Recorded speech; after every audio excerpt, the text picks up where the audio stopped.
What's up? Incredible soul. Thank you to yourself for clicking this video, and thanks to God Almighty for keeping us alive up to this moment. Here we are not ashamed to say we believe in Jesus. My friend, we react to videos, interesting types of videos, with the intentions of spreading love, peace, honesty, forgiveness, and unity to all earthlings. Hit the like button, watch till the end, and tell us what you're watching for. Today's fruit is cassava. This one is kasungubo. Myself, I'm widely 11H. Good vibes all the way. Nothing is real anyway. Everything is energy. Everything is illusion. This building where you're sitting right now did not even exist until you collectively chose to come here tonight or today. Wrap your head around that.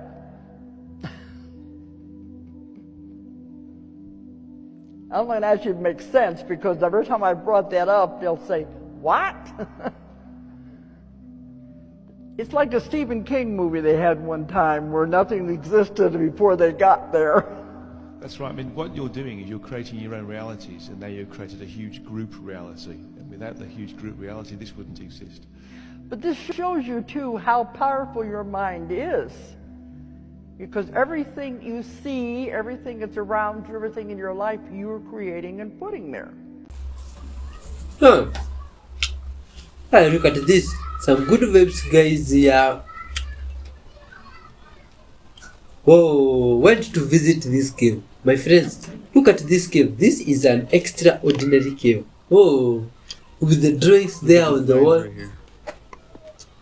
These are all plates that they had, and they've been melted. One, you can see here, it came sideways. It broke off. Look, some type of other metal or structure was here. You can feel it. Look at the plumbing system right there, and all those plates. Now, how can you explain that rock If formation? you really have faith, you don't need belief. Because faith is an entirely different attitude from belief. Faith is a state of openness or trust. To have faith is, for example, like when you swim, you trust yourself to the water. You don't grab hold of the water when you swim. And if you go stiff and tight in the water and try to catch hold of it, you'll sink. You have to relax. So in the same way, when a cat falls off a tree, the cat doesn't go stiff all over in a state of tension, that is to say, a state of holding on. The cat relaxes. It falls heavily, thumps the ground with its tail, and isn't hurt because it relaxed. So the attitude of faith is the very opposite of clinging, of holding on. So that you could say that a person who is a fanatic in religion, who simply has to believe in certain propositions about the nature of God and the nature of the universe, is a person who has no faith at all, because he's holding on tight. Good vibes all the way. So it's very obvious that somebody or something has engineered humans, has been guiding the human race, and has been protecting this entire human experiment for a very long time. Now why? Why would somebody so advanced be putting so much time and effort and energy into us? I think it's because they're creating the perfect being. If you think about what a human is, we are an instrument. We're a tool that focuses consciousness into a physical avatar so that we can explore and optimize this 3D world. Because without this human body, you're just a consciousness, you're a disembodied spirit, and you have to have a physical body to actually really optimize this world, to touch it and to feel it and to really get the most out of it. Now, the human body has obviously been engineered, we know that, and it's obviously been designed in a certain way. Now, I started thinking about what Robert Monroe said. In one of his books, he said one of the conclusions he reached from all of his decades of astral travel is that we are here on Earth to develop the left side of our brain. And I thought that was super interesting, but I didn't really know what it meant. So I pulled on that thread. I really started thinking about it. If you think about our ancient history, our ancient civilizations, there's been a lot of rises and falls. It seems to be this cyclical cataclysm that kind of wipes the slate clean. And each time the slate gets wiped clean, these beings come down, I've done lots of videos on this, and restart civilization in a particular way, with a particular mission and path, okay? So our ancient history shows a lot of our civilizations as very right brain dominant, very creative, very mystical, very spiritual. They had technologies and stuff, but they were more like cymatic, they were more about frequencies and sound, things like that. And that got us really far. That was amazing. We had some great runs. And I think that developed our right brain. Now, when you're born right now, you are born right brain. Right brain is creative, it's intuitive. So when you're a baby, you don't have to teach a baby how to be right brain. They come out, you hand them a crayon, they start doodling, you play some music, they start dancing, you know, they're drumming on everything, they're singing. Kids, babies are very right brain. You have to teach them how to be left brain. You have to teach them how to do math and science and account and to organize and to clean. You have to teach them all those things. You don't have to teach them how to be right brain. That's baked in. But it's very clear that we are here on Earth to learn left brain things, to learn math and science and calculus, and to learn all of these things to develop that left side. I started thinking about, I was like, if we were so advanced in past civilizations, and our progenitors are obviously so advanced, they already know all this stuff. Why are we doing this? Why are we here? Why put us through all this stuff if we already know all this? Well, if you think about it, current day physicists are coming to the same conclusions as past mystics, coming to the same conclusions about the quantum world, about the spirit world, about reincarnation. So we already know all this stuff, but now we're learning it through the left side of the brain. We already knew it intuitively through the right side of the brain. Now we're relearning it through our analytical math and science brain. Now that's super fascinating, and it explains our history and it explains our current epoch of humans. Okay, so where are we headed with all this? Because obviously there's a grand plan. I think the grand plan is the unification. I think that we had developed our right brain, and now we're developing our left brain, which is why, like, people say this is a prison planet, that kind of stuff. It's like, no, if that was the case, we wouldn't have internet technology, we wouldn't have AI, we wouldn't be making missiles and bombs and stuff, right? Like, they're letting us just develop this. They come down, we have protectors. They're cherubs, is what they were called in the biblical world, or cherubim. They're these guardians that guard us, and they every once in a while will pop up and at our nuclear sites and stuff like that and be like, hey, we want y'all to make stuff, but don't destroy the entire experiment. So they are here to kind of watch over and protect us and stuff, but we have free will to really pursue this path and maximize it and really develop it as far as we possibly can. Now I think we're getting to this point, this tipping point, where we have swung the pendulum so far from being right brain to left brain, and now we need to find our center. We need to balance it out. You know, nature's all about harmony and balance. And I think that now we're at this point where we need to remember our right side roots. We need to start integrating the left and the right, our newfound, you know, technologies and sciences and maths with our, you know, more ancestral, you know, mysticism and spirituality and connectiveness, source and nature. And I think that's what we're doing right now on Earth. I think that we are still, is how the yuga cycles go too. We're reaching the end of this materialist age where we have really maxed that out. You know, I think if we go any further down that way, we'll probably destroy ourselves. And I think that now we need to swing the pendulum back a little bit and integrate all of it. You know, all this new stuff we've learned with our science and math, with all the stuff that's just baked into our human being in essence, from tens of thousands, hundreds of thousands, possibly millions of years of being right brain dominant. And now we're becoming this complete human being, this complete tool. Because if you think about the human body, it is primarily here just to focus consciousness into one being, into one thing, so that our consciousness can, you know, live out this human experience and really maximize it. And I think that we are being created, we're being engineered to be the ultimate weapon, the ultimate tool, I would say, okay, because I think it's a good thing, you know, so that we can just really maximize this physical universe. Now, I think that's super awesome. And I think that being a human being is very relatable to like a martial art, because you have to develop all the parts. You can't have a weak link. And I think that, you know, the human body has so much potential and so many capabilities, but at certain epochs, when we're focusing on certain things, they have to shut off other things. They have to say, okay, we're going to kind of shut down this part over here so that you can focus on this part over here. And that's what we're doing. And I think there are beings out there that are overseeing this and sort of playing, manager. They're the scientists that are overseeing the experiment, and that we're just in the experiment. That's why it doesn't make sense to us. But this explanation makes sense to me. It accounts for so many things, that so many discrepancies I really couldn't wrap my head around. Like why can we only use certain abilities when we know that we have these other, like dormant abilities? We know we have psychic abilities and PK abilities. We know that we have all these healing abilities. Well, if we could heal ourselves mentally, then we wouldn't be creating devices and medicines and stuff like that to heal ourselves. You know what I mean? So there's a reason for all of this. But I really do think we're coming up on this exciting tipping point time where we are going to integrate it all together. And I think we are going to create this just ultimate human being, this ultimate vehicle for conscious exploration of this 3D world. I think that's what we're doing here. I think it's exciting. And this little explanation that I came up with explains so many things that I couldn't really find an explanation for. But that's just my point of view. Let me know, what do you guys think about all this? And have a beautiful day. Peace.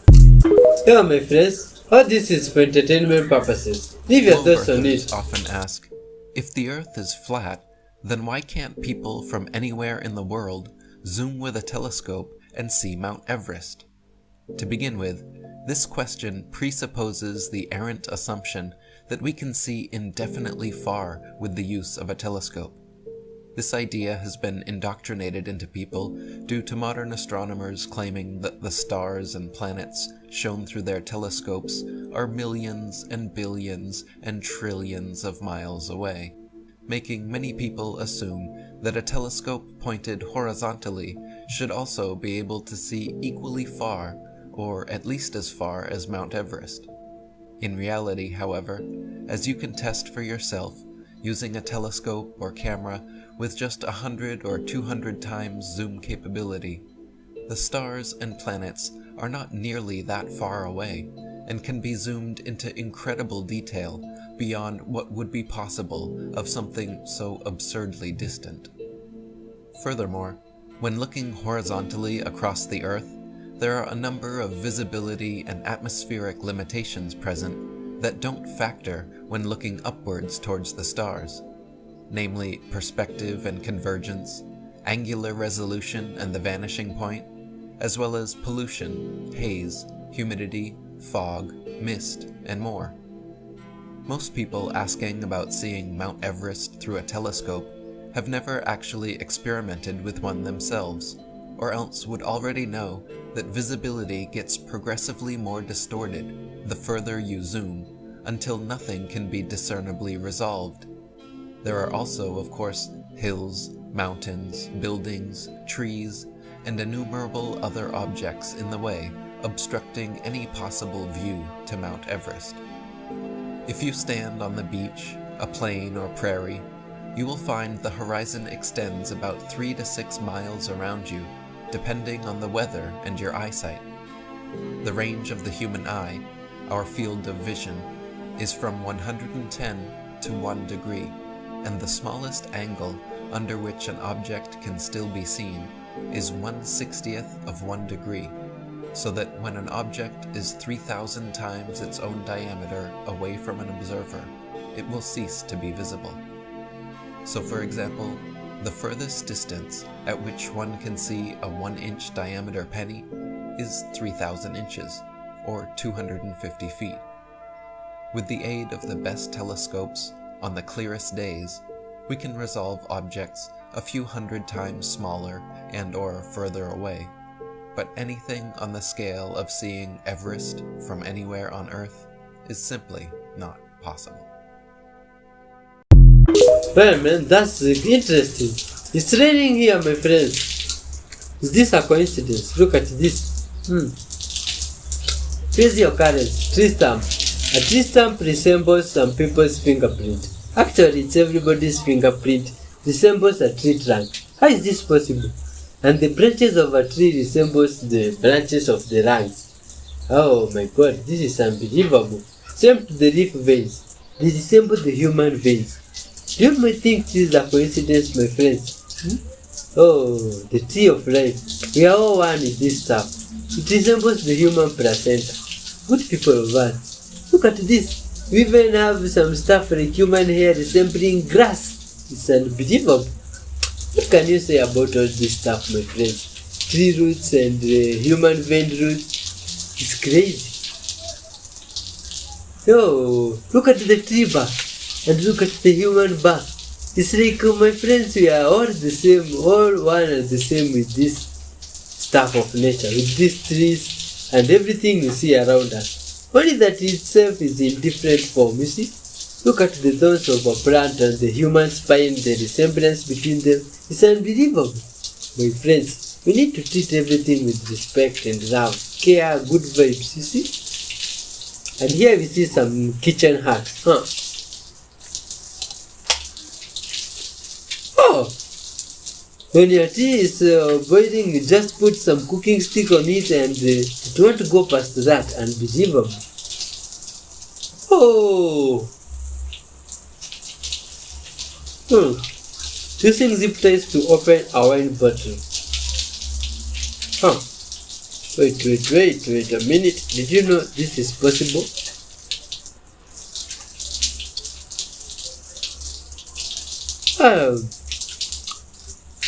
This is unbelievable. Type of those wines you see in movies, my friends. Say no to drugs and spread good vibes from wherever you are, you see? And help those around you by being caring and loving. You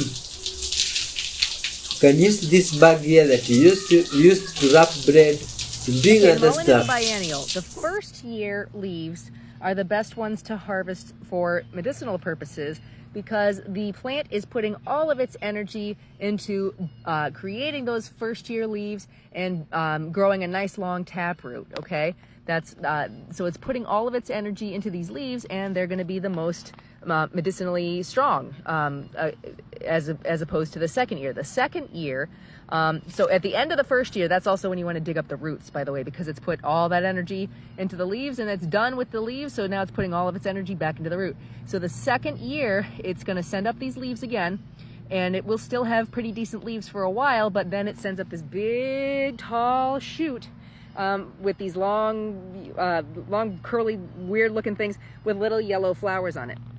Okay, and those little yellow flowers are medicinal themselves, but as soon as you see the shoot, the stalk start coming up from this center, right up here to grow that flower stalk, don't be picking the leaves anymore because you want to let the plant put all of its energy into that stalk and making those little flowers for you because those little flowers are awesome earache medicine and help with ear infections and stuff. So just let the plant do its thing. This is not an endangered plant. In some places it's considered invasive.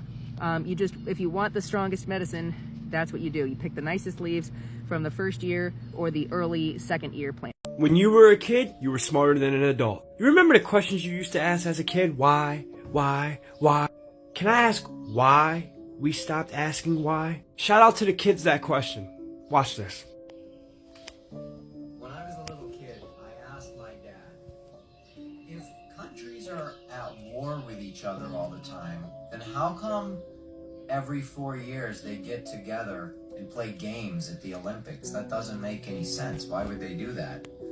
And he didn't have an answer, but it's funny because little kids know, man, it makes no sense. I'm sorry, but if all these countries hate each other and they're all at war with each other, they're not going to put their differences aside every 4 years to play games. That's ridiculous. That's it. So, I mean, that's just one more proof of nonsense. Not to mention, you know, the Antarctic Treaty was signed by all the countries in the whole world so that no one can do anything in Antarctica. So they were all able to get together and sign this treaty. During World War II. Don't you think they would all be able to get together and lie to you? Facts. Because I do. I'm at the point now, I don't believe in countries anymore. Facts. I believe we have owners. Right. Because BlackRock. it can pretty much be proven. I mean, BlackRock and Vanguard basically own the whole world. So we have owners, and I don't think we have countries. We don't. We have dividers. We have jails that we're all in, that we're not allowed to leave without passports and licenses and certificates and all sorts of stuff. It's a scam. But this is for your entertainment. Now go ahead, critically think. Think for a second. They created the Antarctic Treaty during World War II. And then they were going to the Olympic Games. Borders are an illusion, but you don't know that. Commerce runs our world, but you don't know that. We have owners, not governments. Why do you think the United States is a corporation? And why is this so hard to convince? And y'all want to talk shit on Terrence Howard. But now do you understand why Terrence Howard said money is a barrier? He's winking to you. He's trying to wake you up. And then you got all these people saying, oh, he's scamming y'all. People are so... You know how many woke people on here that claim they're woke but never get their accounts banned? And you're going to watch them come out. Sides are being chosen. And I hope your discernment can tell the fake truthers. Because I can. Oh, I can. Peace to the gods. Not everyone has discernment.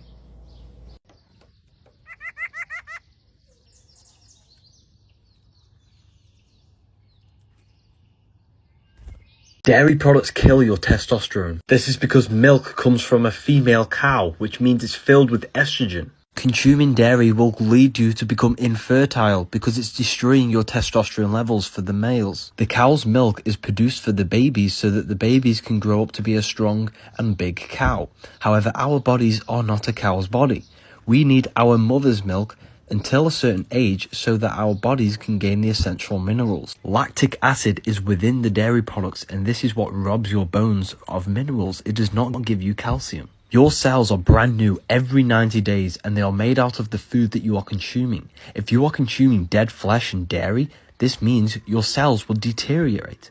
If you feed your cells electrical food with live force within it from plants, your cells will become better and live longer. Every cell in your body is conducting electricity. In fact, your body runs off electricity. Therefore, you need the electrical charges from the food, which is grown from the sun. The sun gives its electric rays to the plants, and the plants captures this, and when we consume it, it is transferred into us, charging us electromagnetically. Your body is an electrical machine. It is a piece of technology.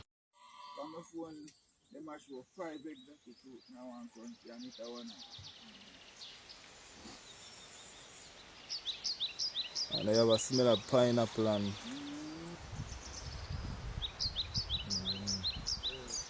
brown, with our brown.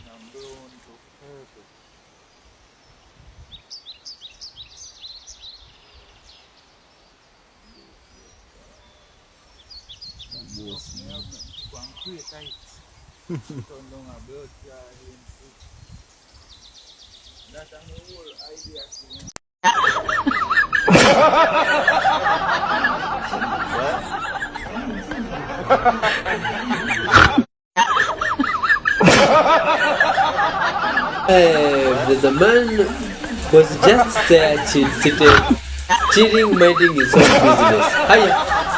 Oh, this is interesting. He was being alerted to prepare for drama. It's like, that's how it looks like, you see? Oh. But good vibes human decided to intervene. It's crazy. New footage. This is, my friends, look at this. This was recorded on 5th of May 2023. Some crazy stuff there and some near the beach of some place. It's crazy.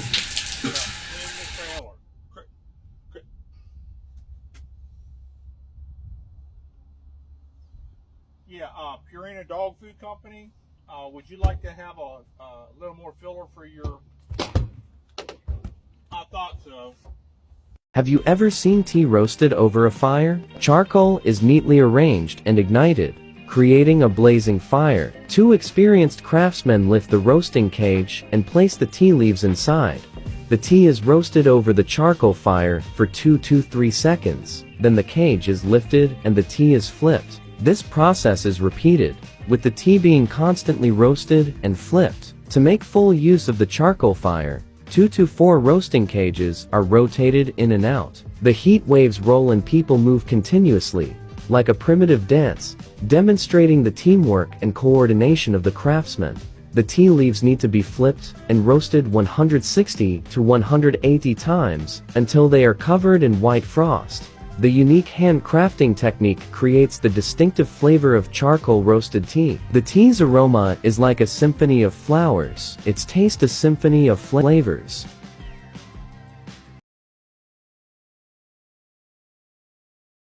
Look at this Diplodocus. Diplodocus. What are Diplodocus?